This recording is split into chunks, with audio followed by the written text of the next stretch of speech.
We have finally made it. Today is the first day of practice for the Carolina Panthers. It's a brand new era for the team with a new coach and a new QB. A lot to be excited about. Joining us live from training camp, Julian Sador, Mike Lissette. Guys, this obviously does so much for the team, but the fans really get a chance to see the squad in action. That's right. The fans are finally going to get to see the players in action. And, Mike, when we talk about the fact that there's excitement here, genuine excitement, I want to put some context to that for people, okay? We're talking about 5 straight losing seasons, 7-9, 5-11, 5-11, 5-12, last year 7-10, and we've had a whole bunch of different quarterbacks that taking snaps here. Fans want some consistency. I think they finally have it. I think everyone's excited about Bryce Young. I think it's a step up from where they were last year. Remember, Baker Mayfield was the guy last year, but nobody really bought it, and it didn't work out. And Sam Darnold, P.J. Walker, Teddy Bridgewater, Cam Newton. They finally have a quarterback. People just want to see wins, and I think when they get that, and they will get that eventually this season, they're going to be happy. Yes, they will. And we actually talked to some fans yesterday, and here's what they had to say the last time they felt this excited about a Panthers team.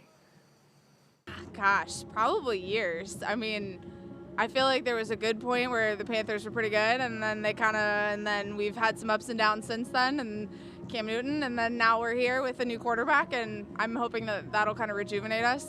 In a long time, yeah, in a long time. Since when? Probably since the Super Bowl years.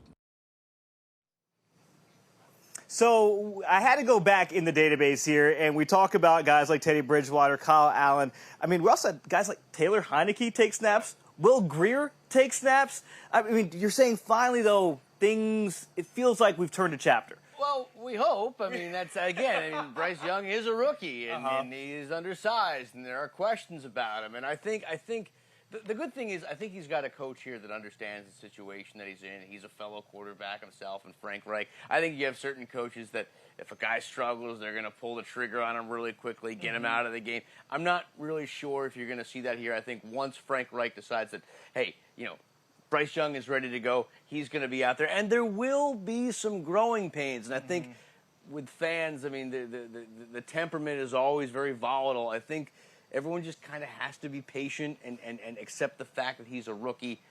He'll get there eventually. He'll get there eventually. And speaking of Frank Reich, obviously not his first time here at training camp. First as a head coach, but he was here as a player. And you know what else was here when Frank Reich was a player?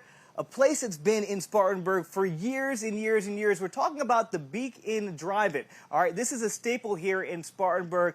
You can see right there, you walk in, you immediately get an old school feel. It's like you're back in the 1950s all over again. And this is what they had to say about the culture there. That's the thing. Most people that are Beaconites, that you can ask them, tell me the first time you came in. You sort of remember that. It's kind of like when Elvis died,